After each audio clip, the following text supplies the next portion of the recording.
ప్రతినిత్యం కలిసి పనిచేసినటువంటి వ్యక్తిగా మనందరికీ చిరపరిచితులైనటువంటి శ్రీ తొండెపు దశరథ జనార్దన్ గారిని మాట్లాడాల్సిందిగా కోరుతున్నాను.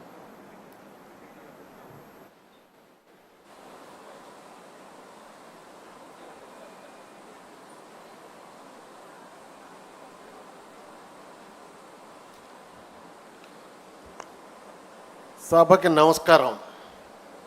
ఈరోజు అన్న ఎన్టీఆర్ జన్మదినం. నివాళి అంటాం, మనసు రావట్లేదు. నివాళి అనే కంటే ఆయనకి జన్మదిన శుభాకాంక్షలు తెలియజేద్దాం. ఎన్టీఆర్ అజరామరుడు. ఆయన ఆశయాలు సిద్ధాంతాలు కూడా అజరామరం. అందుకే ఎన్టీఆర్కి జోహార్ అంటూ అలవాటైంది మనకి. కానీ ఎన్టీఆర్కి జై ఎన్టీఆర్ అంటమే నిరంతరం బాగుంటుంది అనిపిస్తుంది. అలానే అన్నగారు శత జయంతి అంటే తెలుగు ప్రజలకి సంతోషం, స్ఫూర్తి కలిగించేటటువంటి సందర్భం. అన్నగారు తెలుగు ప్రజల గుండెల్లో గూడు కట్టుకొని ఉన్నటువంటి మహా వ్యక్తి. ఎందుకంటే అన్నగారు శత జయంతి జరిపాం మనం 3 సంవత్సరాల నాడు. శత జయంతి ప్రపంచ చరిత్రలో ఒక రాష్ట్రాధినేతకు కానీ, దేశాధినేతకు కానీ, సినిమా యాక్టర్కి కానీ ఎవరికీ అంత గొప్పగా జరగలేదు.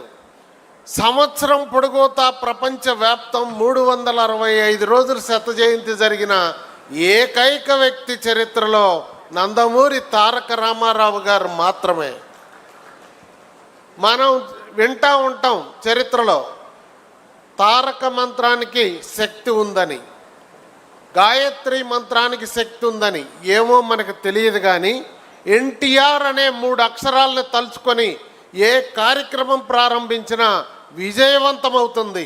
బాబు గారు కూడా ఈ మాట చాలాసార్లు చెప్తూ ఉంటారు. మేము అది పాటిస్తూ ఉంటాం.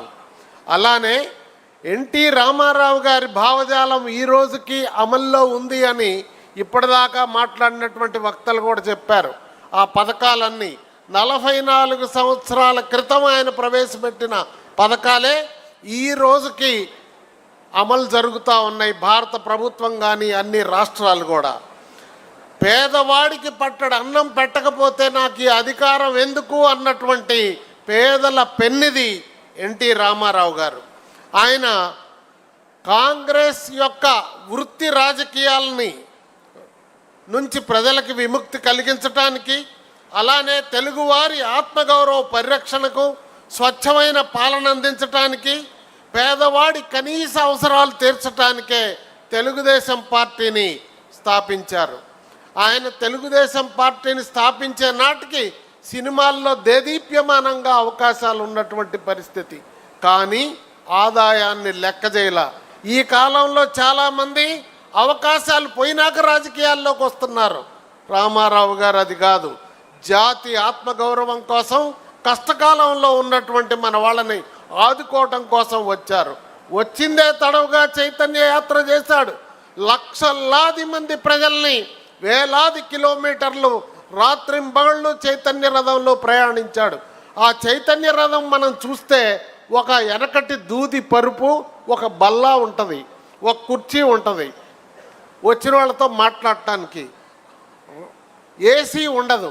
ఏసీ లేని బస్సులో అన్ని రోజులు ప్రయాణం చేశాడంటే మీరు ఆలోచించండి ఎంత కఠోరమైనటువంటి శ్రమ చేశాడో. అంతేకాదు యువతని, మహిళల్ని, బీసీలని అందరినీ రాజకీయాల్లోకి ఆహ్వానించాడు. అధికారంలోకి 9 నెలల్లోనే పార్టీ పెట్టిన తర్వాత వచ్చినటువంటి ఏకైక రాజకీయ నాయకుడు అన్న ఎన్టీ రామారావు గారు. ఆ రికార్డు ఇప్పటికీ ప్రపంచ రికార్డే. అధికారంలోకి రాగానే కాలం చెల్లినటువంటి సాంప్రదాయాలను మొత్తాన్ని సంస్కరించాడు. పార్టీలో సంస్కరణలు తెచ్చాడు. పాలనలో గొప్ప సంస్కరణలు తెచ్చాడు. ఆదర్శంగా నిలిచాడు. మౌలిక సదుపాయాలు, మౌలిక సాంప్రదాయాల్ని గౌరవించాడు. తెలుగు భాషని, తెలుగు సంస్కృతిని ఆదరించాడు. పెద్దపీట వేశారు. ఆయన బౌద్ధ మతాన్ని ప్రేమించేవాడు. అందుకే హుసేన్ సాగర్లో ఏకశిల బౌద్ధ విగ్రహాన్ని ఏర్పాటు చేశాడు. ఈ మహానాడు అన్నటువంటి పదం బౌద్ధ భాషకి పరిభాషిక పదం. అందుకే ఆయన మహానాడు అని దీన్ని నామకరణం ఏ ముహూర్తాన్ని చేశాడో కానీ ఇది తెలుగు వారికి, తెలుగు జాతికి పండుగ రోజు అయిపోయింది. అలానే సమాజమే దేవాలయం, ప్రజలే దేవుళ్ళు, ప్రజాసేవకే నా జీవితం అంకితం అని చెప్పాడు అన్న మాట అమలు చేసినటువంటి, నిరూపించినటువంటి నాయకుడు ఎన్టీ రామారావు గారు. పేదరికం కోసం, పేదల కోసం నిరంతరం పరితపించాడు. అట్లాగే పేదవాడి కోసం జీవించాడు, ప్రజల కష్టాల్లో పాలు పంచుకున్నాడు. సమాజాన్ని ప్రేరేపిస్తున్నటువంటి రుగ్మతలన్నిటికీ చికిత్స చేయటానికి అనేక సాహసోపేత నిర్ణయాలు తీసుకున్నాడు. అంతేకాదు జాతీయ స్థాయిలో కాంగ్రెస్కి ప్రత్యామ్నాయ రాజకీయాలు రూపొందించింది అన్న ఎన్టీ రామారావు గారు. ఆనాడు ప్రజాస్వామ్య పరిరక్షణ ఉద్యమం, కాంగ్రెస్ వాళ్ళు అప్పటికి 26 మంది ముఖ్యమంత్రులు భారతదేశంలో రద్దు చేస్తే తిరిగి అధికార పీఠం అధిష్ఠించిన వారు లేరు, జాతీయ పార్టీల వారైనా. అన్నగారు మాత్రం తిరగబడిన బెబ్బులిలాగా ప్రజల్లోకి వెళ్ళి నిరూపించుకొని మళ్ళా అధికారాన్ని కైవసం చేసుకున్న ఏకైక నాయకుడు ఎన్టీ రామారావు గారు. ఇక్కడ మీకు చెప్పాలా, దేశంలో 18 రాజకీయ పక్షాలను చరణ్ సింగ్ గారి నాయకత్వాన లెఫ్ట్ రైట్ బీజేపీ కమ్యూనిస్ట్ పార్టీలు అన్నింటినీ కూడా సమాయత్తం చేసి నడిపారు దేశవ్యాప్తంగా, రాష్ట్రంలోనూ. ఇక్కడ ఒక కీలకమైన అంశం మన నాయకుడు నారా చంద్రబాబు నాయుడు గారు పోషించారు ప్రధాన పాత్ర. ఆ రోజు 161 మంది ఎమ్మెల్యేలు మన పక్షాన ఉంటే గవర్నర్ ఆఫీస్కి వెళ్తే అధికారంలో ఉన్న ముఖ్యమంత్రిని అరెస్ట్ చేస్తే అప్పుడు చెప్పారు, స్టేషన్కి వెళ్ళినప్పుడు చంద్రబాబు నాయుడు గారు 161 మందిని కూడా మీరు ఎఫ్ఐఆర్ ఇష్యూ చేయాలా, అరెస్ట్ చేస్తేనే మేము వెళ్తామని. ఆ ఎఫ్ఐఆర్ రిజిస్టర్ చేయగానే తెల్లారి పొద్దున 161 మంది ఉన్నారని బీబీసీతో సహా పత్రికాలోకం ప్రకటించింది. ప్రకటిస్తే అది మెజారిటీ ఉన్నవాడిని అన్యాయంగా తొలగించారని చెప్పేసి ప్రజా ఉద్యమానికి కారణం నారా చంద్రబాబు నాయుడు గారి కీలకమైనటువంటి నిర్ణయం. అంతేకాదు నంది హిల్స్లో నెల రోజులు కట్టుబట్టలతో వెళ్ళి ఎమ్మెల్యేల మొత్తాన్ని కూడా కాపాడి తిరిగి రుజువయ్యేంత వరకు ఇంటికి తిరిగి రాకుండా పోరాడినటువంటి పట్టుబదలని విక్రమార్కుడు, అపర చాణక్యుడు మన చంద్రబాబు నాయుడు గారు. అయితే నిస్వార్థం, ప్రేమ, దయ, త్యాగం ఎన్టీఆర్ సొంతం. అందుకే ఆయనని మనం తలుచుకుంటాం, అభిమానిస్తున్నాం. అభిమానులందరికీ ఆయన పేరు చెబితే పూనకం వస్తుంది. అందుకే ఎన్టీఆర్ ఏది చేసినా సంచలనం. ఈ భూమిపై ఆయన నడియాడటం మన అందరి యొక్క అదృష్టం. ఆయన తెలుగువాడు కావటం మనకి గర్వకారణం. ఆ మహనీయునికి జాతి ఎంతో రుణపడి ఉంది. ఆయన స్ఫూర్తి మన్ని నిరంతరం ముందుకు నడిపిస్తూ ఉంది. ఎన్టీఆర్ ఔన్నత్యాన్ని, భావజాలాలను, సిద్ధాంతాలను భావితరాలకు అందజేయటమే మనందరం కర్తవ్యం. ఆ విధంగా మీరందరూ నడుచుకోవాలని ప్రజాస్వామ్య పరిరక్షణలో మొన్న కూడా ఈ రాష్ట్రంలో అరాచకమైనటువంటి ప్రభుత్వం రాజ్యం వెళ్తుంటే లోకేష్ బాబు గారు తిరగబడిన బెబ్బులిలా తాత యొక్క ఆశయాల్ని పుణికిపుచ్చుకొని ప్రజల్లోకి వెళ్ళి ఆయన చైతన్య రథం మీద వెళ్తే పాదయాత్ర ద్వారా లక్షలాది మంది ప్రజల్ని కలిసి అందరికీ భరోసా ఇచ్చి ధైర్య సాహసాలతో ఈ ప్రభుత్వాన్ని ఇంటికి పంపించడంలో ప్రధాన పాత్ర పోషించడం ద్వారా రాజకీయాల్లో నిరూపించుకున్నారు. మీరు చూడండి, పాదయాత్రకు ముందు లోకేష్ బాబు, పాదయాత్ర తర్వాత లోకేష్ బాబు, ఎంత పరివర్తన మీరు ఆలోచించండి.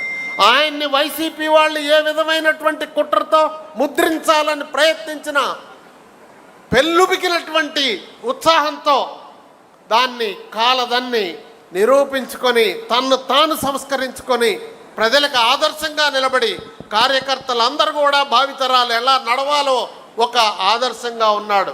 అంతేకాదు ఆయన పార్టీలోకి రావటంతోనే మొట్టమొదట ముఖ్యమంత్రి గారి కొడుకుగా అధికారం అనుభవించలా. మొదట పాదయాత్ర బాబు గారు ప్రారంభించినప్పుడు ఆయనకి బస్సులో ఏర్పాట్లు సరిగా ఉన్నాయా లేవా అని చూసేవాడు చిన్న కుర్రాడు. అప్పుడు నేను అడిగా, బాబు నీకు ఇంట్రెస్ట్ ఉందా అంటే నవ్వాడు. పాదయాత్ర చేస్తావా అంటే నాకు వద్దన్నా అన్నాడు. ఆ తర్వాత ఆయనకి సపర్యర చర్యలు చేశాడు. అధికారం మనం కోల్పోయాక బ్యాక్ ఆఫీస్లో ఉండి స్టాన్ఫర్డ్ యూనివర్సిటీ కుర్రవాడుగా బాబు గారికి అండదండలుగా పార్టీ కార్యక్రమాల్లో ఉండేవాడు. అధికారం వచ్చిన తర్వాత పిఆర్ మినిస్టర్ ఇస్తే ప్రపంచంలోనే ఎక్కడా పేదవాళ్ళకి లేని విధంగా 26,000 కిలోమీటర్ల రహదారులు పేదోడి ఇంటి ముందు వేసి ఒక చరిత్ర సృష్టించాడు. ఇప్పటికీ ఎక్కడా జరగట్లేదు ఇలాంటిది. అలానే ఈరోజు ఐటీ మంత్రిగా బాధ్యత ఇస్తే పరిశ్రమలు ఈరోజు భారతదేశంలో 100 రూపాయలు వస్తే 23 రూపాయలు. చంద్రబాబు నాయుడు గారి బ్రాండ్, లోకేష్ బాబు గారి కఠోర శ్రమ ద్వారా నిరంతరం యువతకి ఉపాధి కల్పన, 20 లక్షల మంది యూత్కి ఉపాధి కల్పించాలో, ఉద్యోగాలు ఇవ్వాలనే సంకల్పం ప్రపంచ చరిత్రలో ఏ పార్టీ ఇంత భుజస్కంధాన వేసుకోలేదు. ఇది నెరవేరుతుందని ఆ విధంగా ఈ పార్టీకి బాబు గారి తర్వాత, అన్నగారి తర్వాత బాబు గారు ఏ విధంగా అయితే దీని ఖ్యాతిని ప్రపంచంలో నిలబెట్టగలిగారో అలానే లోకేష్ బాబు గారు కూడా భావితరాలకి నాయకత్వాన్ని అందించే సమర్థుడని, శక్తి ఉందని, ఆ విధంగా వారికి భగవంతుడు శక్తి ప్రసాదించాలని మనస్ఫూర్తిగా కోరుకుంటూ ఈరోజు ఈ అవకాశం ఇచ్చిన మీ అందరికీ హృదయపూర్వక ధన్యవాదాలు తెలియజేస్తూ సెలవు తీసుకుంటున్నాను. నమస్కారం.